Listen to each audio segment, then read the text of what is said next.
Jurgen Klopp has just said they need to defend the rubbish out of every team they face in this competition to build consistency, starting with Arsenal Football Club. Welcome back to Kossi's Arsenal Podcast. My name is Kossi. Good morning, good afternoon, good evening, wherever you are in all parts of the world. Welcome back to the channel. Welcome back to a brand new video. This is your preview. Arsenal take on Liverpool. We are diving into a couple of things, key battles in the game, form, team news, and press conference recaps of both managers. Sit down, enjoy. In the comment section, do you think Arsenal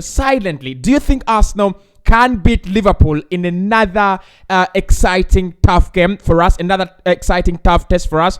Can we do it? We've not beaten Liverpool in the last 14 games in the Premier League. It's embarrassing. It's a record I don't want to talk about, but can we turn things around? Can we finally get a win? 300 likes is the target, of course, as always. Please do it for us. Do it for me. You guys are really fantastic.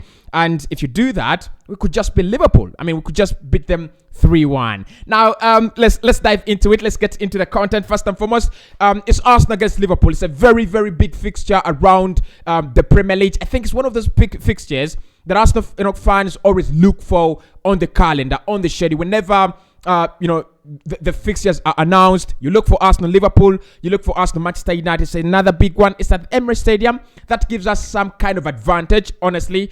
You don't want to play Tottenham away and then Liverpool away as well. I mean, it just gives us the advantage that you're having all these compact fixtures, but some of them are at home. 3 games at home, that builds the consistency you want, that builds the confidence you want, so you can go into the other games away from home with a very good record. So the big question is, how important is this game to Arsenal and Liverpool as well? So for Arsenal, very important game. We are on top of the table right now, but in a few hours, Manchester City should be able to beat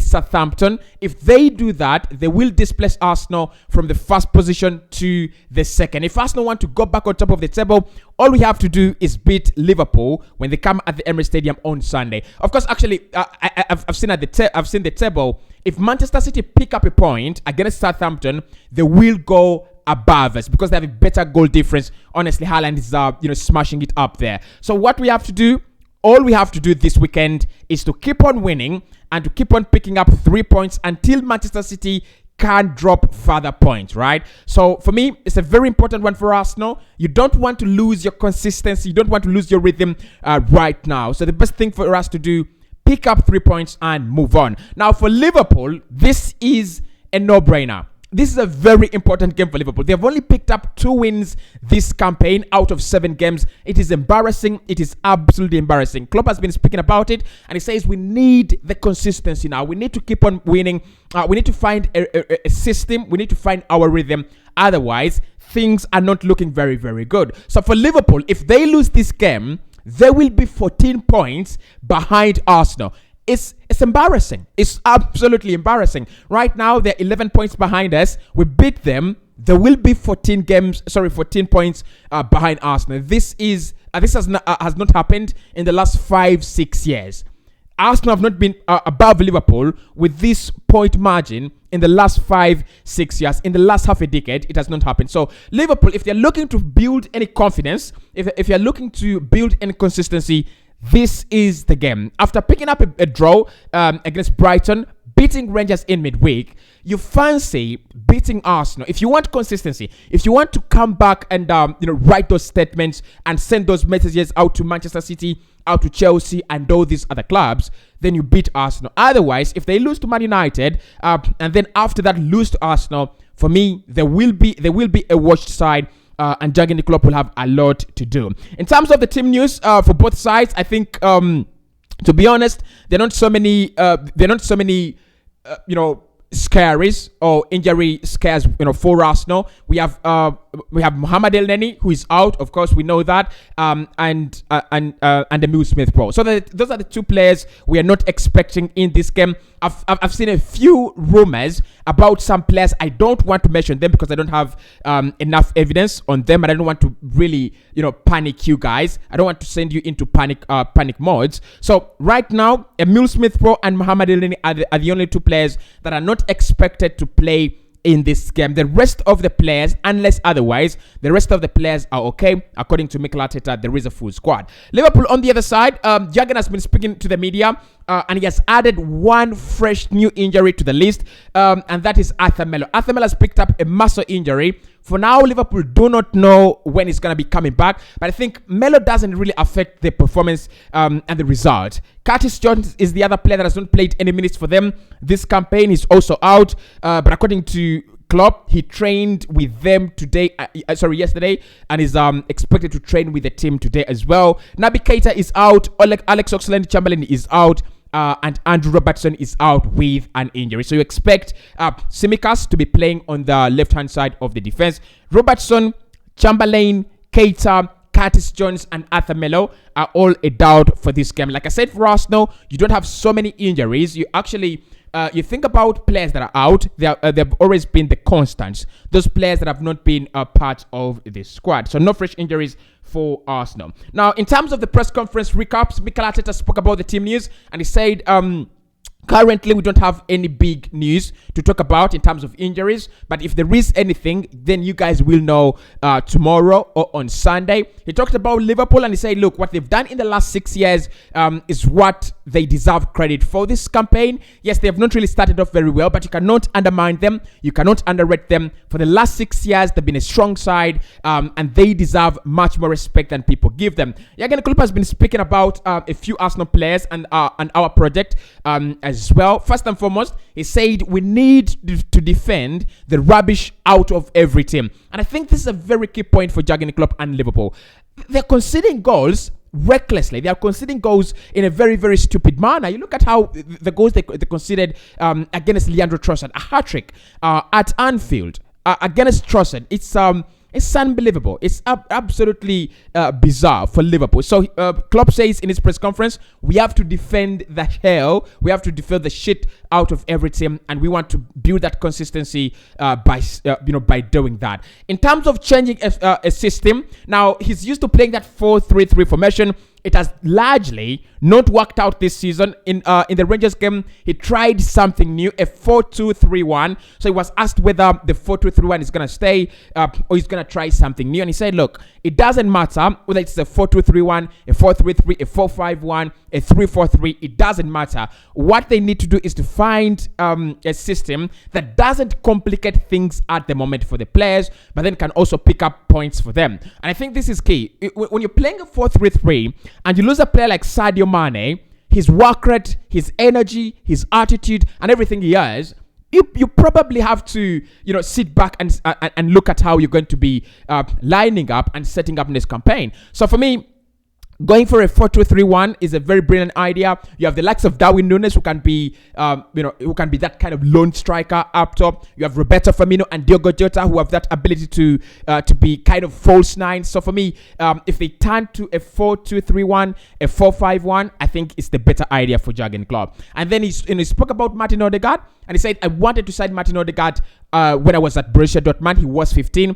I wanted to sign him, but the deal actually didn't happen. He says Gabriel Jesus, one of the best number 9s in the game right now, and he says if there was a manager that understood the significance and importance of Gabriel Jesus outside the Manchester City shirt, it is Mikel Arteta. So he's giving a lot of credit to our players. He talked about Saka, and he said currently Saka, again, incredible. Whenever you look at him play, he's been very, very incredible. And said Gabriel Martinelli, he has turned out to be the player he always thought he would actually turn into. So that is those are the few key points from both press conferences from both managers. Then in terms of form, I think Arsenal are the better side right now, and that's why Arsenal have been deemed as favorites. Not doomed, but deemed as favorites. We have won 4, lost 1 in our last 5 Premier League games, and Liverpool have won 4, drawn 2.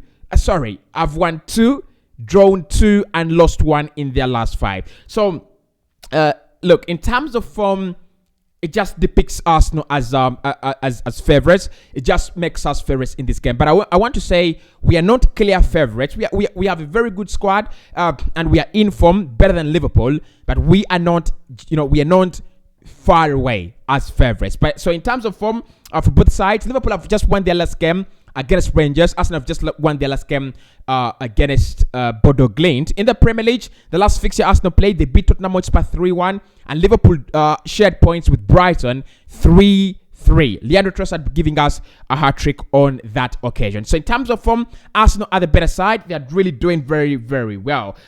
So the key insights about the game that I want us to dive into right about now, and some of them are not in Arsenal's favor, right? They're not in Arsenal's favor. So you look at number one, Arsenal have won one of their last 14 Premier League games against Liverpool, drawing 4 and losing 9, right? A 2-1 win back in July 2020 was the last time we won. They've lost their last 4 in a row, but have never lost 5 league games in a row against Liverpool. So we've never lost 5 in a row against Liverpool, but honestly, in the last 14, we've won one game in the last 14 Premier League games against Liverpool, and that came way back in 2020. So 2021, no wins. 2022, no wins. 2019, no wins. 2018, no wins. 2017, no wins. This has to come to an end. Honestly, this has to come to an end. It's becoming embarrassing. It is becoming bad. I mean, it's not only about at the Anfield. It is also overall. Whether it's at the Emirates Stadium, whether it's at the Anfield, we don't pick up points. We don't win. Point 2, Liverpool have won their last 2 away league games against Arsenal, as many as they have done in their previous 20 visits. So they've won 2, drawn 9, and lost 9 in 20.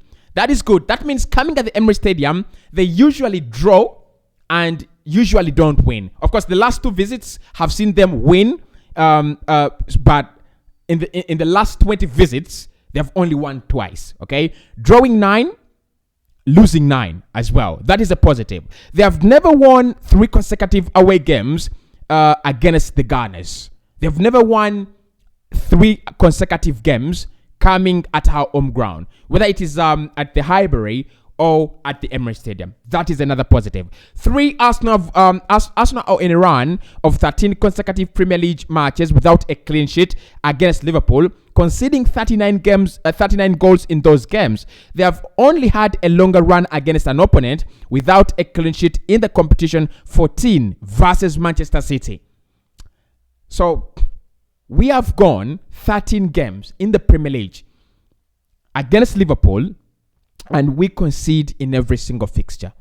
The only team we have conceded more is Manchester City, 14 games, right? In the last 14 Premier League games against Man City, we've conceded a goal. In the last 13 against Liverpool, we have conceded a goal. That has to change this weekend as well. Number 4, Arsenal have won the last 7 Premier League home games against Arsenal have won their last 7 Premier League home games, their longest run at the Emirates since a run of 10 in 2018-2019 under Unai Emery. However, the Gunners haven't kept a clean sheet in any of their last 9 home games as well. We have won 7 consecutive home games at the Emirates Stadium. The last time we did that was under Unai Emery in 2018-2019. However, I spoke about this when we were previewing the Bodo Glimt game, and I said we've not kept a clean sheet in home games this campaign. And I think, look, the statistics are here now. And finally, Liverpool have conceded the first goal in 9 of their last 11 Premier League games, but have only gone on to lose 1 of those. A 1-2 defeat versus Manchester United in August. Okay? So Liverpool do concede their first goal, in the Premier League. They have conceded 9 out of 11, the first goal, but they don't lose. But I think if they concede the first goal against Arsenal, they will definitely lose. So that is a few insights and facts about this fixture that you guys should know. In terms of head-to-head, in the last 10 games, of course, it doesn't look so good. The last 14 games, Liverpool have been very, very dominant of this fixture, winning 5 of the last 10. Arsenal winning 1 and drawing 4. So in the last 10, 4 draws, 1 win for Arsenal, and 5 wins for Liverpool. I think that is also got to change this weekend. We need to work on that. The head-to-head is not looking very, very fantastic in favor of Arsenal. So this is where I need your predictions. We've won 1 out of the last 10.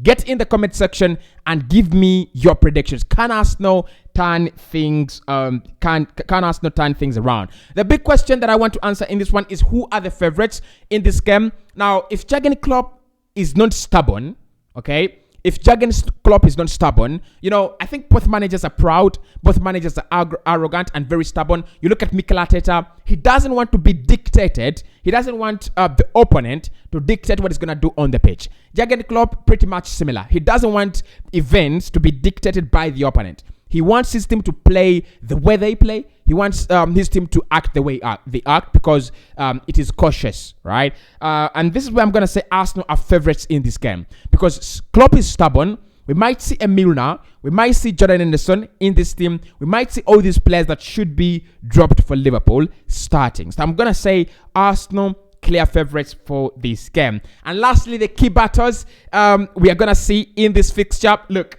I've outlined a few key battles, and I think these are going to be, interesting for us. Number one is Nunes versus William Saliba.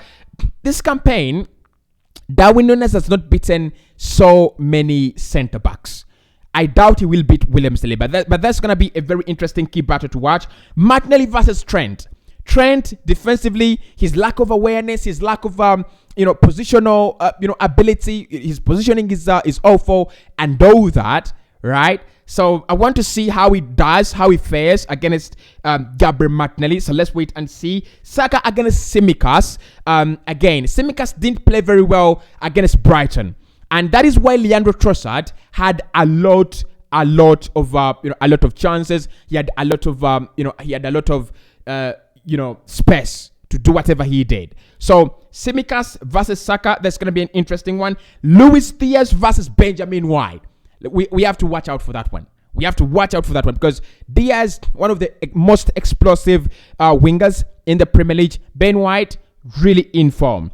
Thomas Partey versus Fabinho, who owns the midfield. Of course, we over the years, Liverpool have always owned the midfield. Whenever we played them, their midfield has been a very, very good, key to a very good reason to winning the game. So can we steal the show in midfield? Partey versus Fabinho. And lastly, Gabriel Jesus versus Virgil van Dijk.